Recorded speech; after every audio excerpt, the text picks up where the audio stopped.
All right, welcome back to the Elias Macco Show. Third hour of the show. We're with you straight through until noon. We begin this third hour with one of our favorites around here, Dr. Sylvain Charlebois.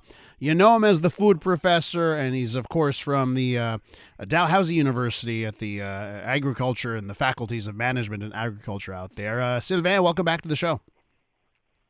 Well, thank you. Thank you very much. So today you're on because the CEO of Metro was speaking before a parliamentary committee, assuring the committee that he's going to do everything in his power to avoid impacting the wallets of Quebecers. Having said that, grocery industry in this country expecting another record sum of profits, about $6 billion this year. What's your take, Sylvain, on the latest part of this saga? Well, did you verify where the $6 billion figure came from? Tell me more. I did. Tell me more. Yeah. So this $6 billion was dropped by an economist called Jim Stanford. He's known to use provocative taglines, and he testified, I think it was after Éric Laflèche on Monday in Ottawa, and when he posted the information on X, I actually looked at the source of information, and he actually used Statistics Canada as a source. There's a table there you can use to look at companies' profitability, like within a sector. And the table that he used really includes a hodgepodge of several companies, including convenience stores, farmers markets, and frankly, I was a little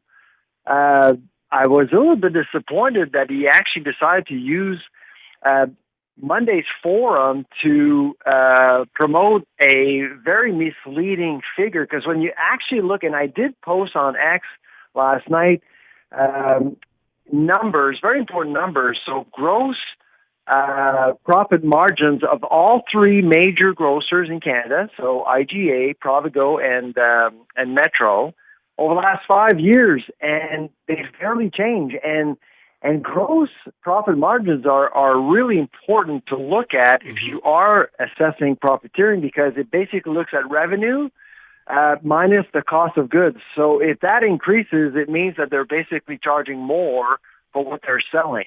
And that hasn't been the case. Now, are they making good money? Of course they're making good money. Mm-hmm. But there's no evidence, zero evidence that they've actually used inflation to their advantage over the last 3 years. So what do you say then, Sylvain? I don't know if you mentioned X, you mentioned Twitter a couple of times here. In the last 24 hours, there's been a battle here in Quebec between Paul Saint-Pierre Plamondon from the PQ. He went after. It was like he was using the NDP playbook, by the way.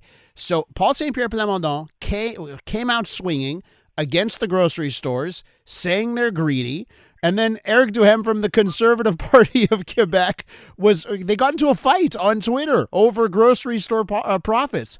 What do you say to the politicians, like in the last 24 hours, Paul Saint-Pierre Plamondon, or how we see every week from the NDP and Jagmeet Singh?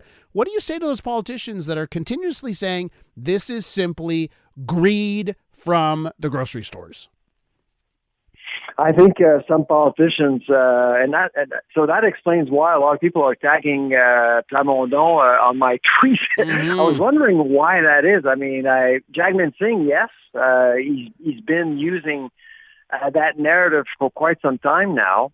I just think that politicians are just saying this because they know that most people just don't understand how the food industry actually works. Mm. And a lot of people just don't understand how to read financial statements. They just can't. And so they'll go and ask experts, but some experts are really just biased. And in Jim Stanford's case, he's very pro NDP. I think he's an advisor of the NDP, and that's why his narrative is very close to Jagmeet Singh and, for Quebec's case, Plamondon. So it's a very populist thing to do.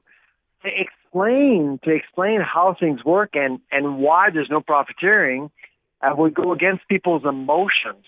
So people are capping on emotions. You feel that you're being gouged, it must be true. But the facts aren't necessarily pointing in that direction at all. We're with Dr. Sylvain Charlebois. You know him as the food professor from the Agri-Food Analytics Lab over at Dalhousie University.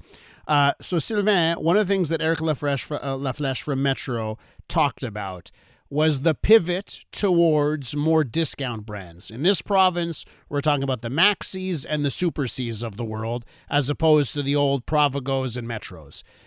Tell me a little bit more on that front. Are these companies in these grocery stores, are they walking the walk? They talk the talk on that, but are they walking the walk on the discount chains? It's unclear. So on the one side, I'm defending grocers in terms of the profiteering agenda. On the other, I mean, can they do more? Yes, I think so. Because, I mean, when you look at the level of profitability in Canada of our grocers versus, say, the UK or the United States,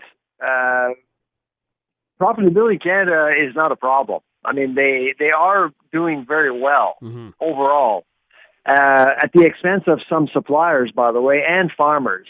So can grocers do more? Absolutely. But they're not profiteering. But they should share the wealth amongst within the food industry, and that would include farmers and processors as well. Will that take some sort of grocery code of conduct, some government intervention to get there? That's exactly what I'm talking about. You've been doing your homework. I listen. You're a great Twitter account. Your ex is fantastic. So. I think it's key that we actually implement a mandatory code of conduct. We all know that Loblaws and Walmart are against a code of conduct, unfortunately.